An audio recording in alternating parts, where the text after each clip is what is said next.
विसर्जन होणार आहे. बाप्पा आपला निरोप घेतील आणि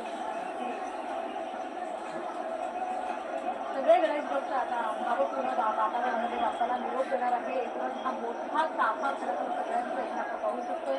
समुद्राच्या अगदी आतपर्यंत हे सगळे आता रक्षक आहेत आणि सगळे पोलीस आहेत इथे सज्ज झालेले आहेत. आता तो क्षण अगदी जवळ आलेला आहे ज्या क्षणी बाप्पा आपला निरोप घेणार आहे. खरं तर अतिशय दुःख आणि जड अंतःकरणानं बाप्पाला आपल्याला निरोप देण्याची ही वेळ आली.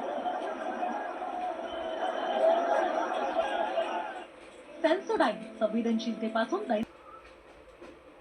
लालबागच्या राजाचा दिमागदार असा हा विसर्जन सोहळा आपण सध्या पाहतोय. गिरगाव चौपाटी वरती मस्त गणेश भक्त जमा झालेले आहेत. लालबागच्या राजाचा विसर्जन सोहळा सुरू झाला. काही वेळानंतर लालबागचा राजा पूर्ण गणेश भक्तांचा निरोप घेणार आहे आणि आपल्या निघणार आहे. गिरगाव चौपाटीवर सध्या उष्ण असं वातावरण निर्माण झालंय. प्रत्येक भक्त प्रत्येक मुंबईकर लालबाग ते बाप्पाला पाहण्यासाठी उपस्थित आहेत. आता लालबागच्या राजाचं विसर्जन सुरू झालेलं आहे. आपण ही जणू काही समुद्राने लालबागच्या राजाच्या स्पर्श केलेला आहे आणि आता आपण हा विसर्जन सोहळा पाहतोय. विसर्जनाला सुरुवात झाली आहे. लालबागच्या राजाला निरोप देण्यासाठी आणि पुढच्या वर्षी बाप्पा तू लवकर ये हे सांगण्यासाठी प्रत्येक गणेश भक्त याकडे नजरा लावून बसलेला आपण सध्या बघतोय. तराफा बाप्पा स्वार झाला होता आणि हळूहळू त्याची ही विसर्जन सोहळा पुढे होता. त्याचा हा तराफा पुढे सरकत होता. असा तो क्षण आलेला आहे की बाप्पाला आता निरोप बाप्पा आपल्या घरी निघालाय. पाहतोय पावणारा ची शान असणारा असा हा लालबागचा राजा परतीच्या प्रवास निघालाय. विसर्जन सोहळा आपण पाहतोय. एकाच दैघोट सुखनादा निरोप घेतो आता देवा आज्ञा असावी चुकले काही त्या क्षमा असावी. या भवसागर आणि आपण या सर्वांमधला हा समन्वय सुद्धा पाहू शकतोय. नेहमीप्रमाणे अगदी शिस्तबद्ध पद्धतीनं अरे यार तोंडात आता डुबतोय तेव्हाच दृश्य गिरगाव चौपाटीवरची ही पाहू शकतो. या अरबी समुद्रातली ही दृश्य आपण पाहतोय.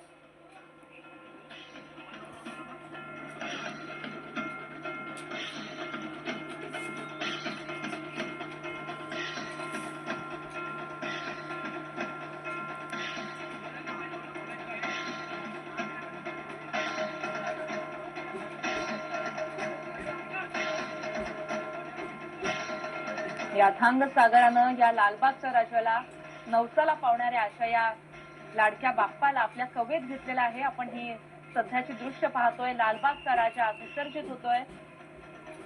खर तर गेले 22 ते 24 तास विसर्जन मिरवणुकीमध्ये प्रत्येक मुंबईकर प्रत्येक गणेश भक्त या लालबागच्या राजाच्या साथीनं पुढे सरसावत होता आणि अखेर आता तो क्षण आलेला आहे ज्या क्षणी बाप्पा विसर्जित होतोय आपल्या घरी परततोय.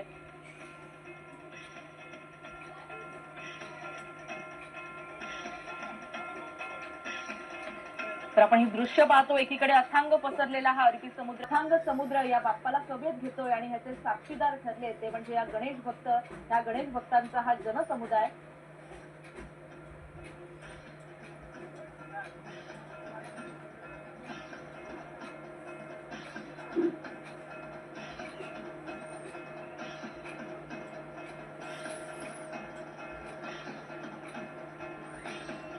साश्रू नयनानं आपल्या लाडक्या राजाला शेवटचा निरोप दिला जातोय. निरोप देणं आणि विसर्जन खऱ्या अर्थाने हे शब्द पण जरी उच्चारले तरी सुद्धा मनात दुःख दाटून येतं, वाईट वाटतं. मात्र पुढच्या वर्षी जर बाप्पाला लवकर यायचं असेल तर आता त्याला जाणं भाग आहे. त्यामुळे सगळ्या भक्तांचा निरोप घेऊन हा लालबागचा राजा तितक्याच थाटात आणि तितक्याच ऐटीमध्ये आता आपल्या घरी निघालेला आहे.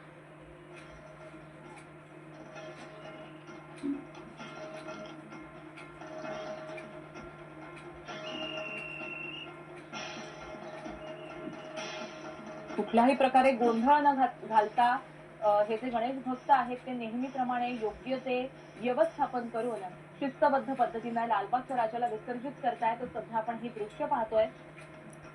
या संपूर्ण विसर्जन सोहळ्यामध्ये स्कुबा डायव्हरची एक जी टीम होती ती सुद्धा तराफ्यावरती दाखल आहे आणि हा जो तराफा आहे हा विशेष बनवला जातो. मरीन इंजिनियर्सच्या सहाय्यानं विशेष लक्ष घालून हा तराखा बांधण्यात येतो, तराखा बनवला जातो आणि यावरती लालबागच्या राजाची ही स्वारी जी आहे ती अगदी ऐटदार आणि अगदी दिमागदार पद्धतीनं विराजमान झालेली असते. सालाबादप्रमाणे यंदा सुद्धा असंच चित्र आपण गेल्या अनेक तास आपण हे पाहत आहोत आणि आता लालबागचा राजा विसर्जित होतोय. शेवटची काही ही लालबागच्या राजाची आपण